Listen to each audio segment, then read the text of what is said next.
మనకి ఫంక్షన్స్‌లో వచ్చి రిక్వైర్డ్ పారామీటర్స్ ఉంటాయి. అదేవిధంగా ఆప్షనల్ పారామీటర్స్ ఉంటాయి. సో, రిక్వైర్డ్ అయితే ఇది మనం కంపల్సరీగా ప్రొవైడ్ చేయాలి. ఆప్షనల్ అయితే మనం ప్రొవైడ్ చేయాల్సిన పని లేదు. అంటే ఇక్కడ మనకి రిక్వైర్డ్ అనేది ఉంటుంది కదా! ఈ రిక్వైర్డ్ అనేది మనం ఎప్పుడైతే కాల్ చేస్తాం ఫంక్షన్ అనేది 100% మనము ఆ యొక్క వాల్యూ అనేది పంపివ్వాలి. లేదంటే మనకి ఎర్రర్ అనేది వస్తుంది. అదే ఆప్షనల్ అయితే మనం పంపివ్వాల్సిన పని లేదు కాల్ చేసేటప్పుడు. సో, ఇప్పుడు ఇక్కడ చూసుకున్నట్టయితే ఒక ఫంక్షన్ డెఫినిషన్ అనేది ఉంది. సో, మనకి ఆప్షనల్ అయితే ఈక్వల్ టు సింబల్‌తో రిప్రజెంట్ చేస్తారు.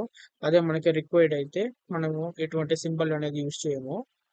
సో, ఇప్పుడు ఇక్కడ చూసుకున్నట్టయితే ఫంక్షన్ అనేది కాల్ చేసాము. కాల్ చేసినప్పుడు 2 వాల్యూస్ అనేది పంపించారు. అండ్ దట్ మీన్ ఇక్కడ మనకి 2 పారామీటర్స్ ఉంది కాబట్టి ఇక్కడ 2 ఆర్గ్యుమెంట్స్ అనేది ఫంక్షన్ కాల్ చేసేటప్పుడు పంపిస్తూ ఉన్నాము. ఇన్ కేస్ ఈ యొక్క సెకండ్ టైమ్ కాల్ చేస్తున్నారు కదా! కాల్ చేసేటప్పుడు మనము ఒకే ఒక వాల్యూ అనేది సెండ్ చేస్తూ ఉన్నాము. సో, మనకి ఎటువంటి ఎర్రర్ అనేది రాదు. ఎందుకంటే ఆప్షనల్ అనేది వాడున్నాం కదా! సో, ఆప్షనల్ అనేది వాడినప్పుడు మనకి ఎటువంటి ఎర్రర్ అనేది రాదు. సో, ఇన్ కేస్ మనం ఆప్షనల్ గాని వాడకపోతే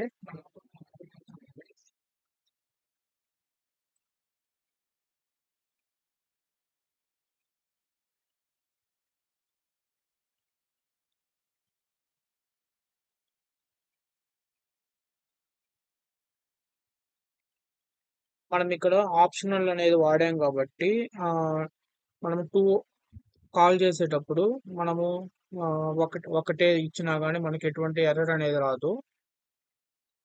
అదే ఇప్పుడు మనకి ఇక్కడ ఆప్షనల్ అనేది ఉంది.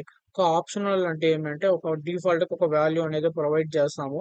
ఇన్ కేస్ మనము ఫంక్షన్ అనేది కాల్ చేసేటప్పుడు ఇక్కడ ఎన్ని పారామీటర్స్ అయితే ఉన్నాయో అన్ని పారామీటర్స్ మనం ఇవ్వాల్సిన పని లేదు. సో, మనం ఇచ్చామనుకోండి. సో, ఆ పర్టిక్యులర్ ఆప్షనల్ ఏదైతే ఉందో దాని వాల్యూ అనేది మనకి ఓవర్ రైట్ అనేది అవుతుంది. ఇన్ కేస్ మనం ఇవ్వకపోతే అది ఓవర్ రైట్ కాదు. ఈ యొక్క వాల్యూనే మనకి డిఫాల్ట్‌గా తీసుకుంటుంది. సో, ఇప్పుడు మనకిక్కడ ఆప్షనల్‌కి అదే విధంగా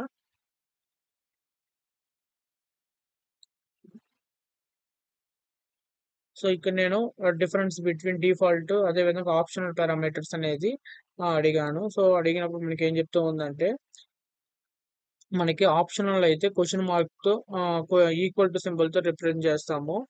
సో, ఇక్కడ చూసుకున్నట్టయితే, సో, ఇక్కడ ఈక్వల్ టు సింబల్ అనేది ఉంది కదా! ఈ విధంగా మనం ఆప్షనల్ అనేది రిప్రజెంట్ చేస్తాము.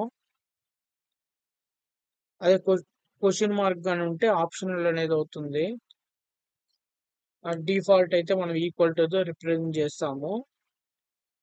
సో, ఇక్కడ మనకి డిఫరెన్స్ ఎక్కడొస్తుందనంటే కాలింగ్‌లలో వస్తుంది. సో, దానికి ఒక క్వెషన్ చెప్పాను. మనకి బోత్ అనేది మనం కాల్ చేస్తాం గదా! ఈ బోత్ అనేది కాల్ చేయనప్పుడు మనకు ఆప్షనల్ అయినా సో, అదే విధంగా డిఫాల్ట్ అయినా మనం ఇక్కడ పారామీటర్స్‌లో చూసుకున్నట్టయితే సో, ఇక్కడ ఇది ఒక పారామీటర్ అనుకోండి. ఈ పారామీటర్‌కి మనం ఇక్కడ క్వెషన్ మార్క్ అనేది ఇచ్చాము. అంటే దీని ఆప్షనల్. అదే విధంగా మనకి ఇక్కడ చూసుకున్నట్టయితే ఇది డిఫాల్ట్. ఈ సిటీ అనేది డిఫాల్ట్ అవుతుంది. ఏజ్ అనేది ఆప్షనల్ అవుతుంది. సో, మనం కాల్ చేసేటప్పుడు అన్ని వాల్యూస్‌ను ప్రొవైడ్ చేయొచ్చు. సో, లేదంటే మనము ప్రొవైడ్ చేయకపోవచ్చు. మనము కాల్ చేసేటప్పుడు ఏదైతే రిక్వైర్డ్ ఉంటుందో, ఆ రిక్వైర్డ్ మాత్రం 100% అనేది సెండ్ చేయాలి. లేదంటే మనకి ఎర్రర్ అనేది వస్తుంది. సో, మనకిక్కడ ఆప్షనల్‌ని కాల్ చేసేటప్పుడు స్కిప్ చేయొచ్చు. అదే విధంగా డిఫాల్ట్‌ని మనం స్కిప్ చేయొచ్చు. మళ్ళీ దానికి డిఫరెన్స్ ఏమనేసంటే, సో, మనము కాల్ చేసేటప్పుడు పారామీటర్స్ ఏవైనా స్కిప్ చేయాలనుకోండి. స్కిప్ చేసేటప్పుడు దానికి ఆప్షనల్ వాడతాము. అదే విధంగా డిఫాల్ట్ అనేది వాడతాము. సో, ఈ రెండిటిని స్కిప్ చేస్తున్నాం. డిఫరెన్స్ ఎక్కడొస్తుందంటే, మనము ఒకాళ ఆప్షనల్ గాని తీసుకున్నామనుకోండి. ఆప్షనల్‌లో మనకి ఎటువంటి వాల్యూ అనేది ఉండదు. సో, కాబట్టి మనం కాల్ చేసేటప్పుడు ఎటువంటి వాల్యూ గాని సెండ్ చేయలేదనుకోండి. సో, ఇప్పుడిక్కడ మనం ఏజ్‌కి ఎటువంటి వాల్యూ అనేది సెండ్ చేయలేదు.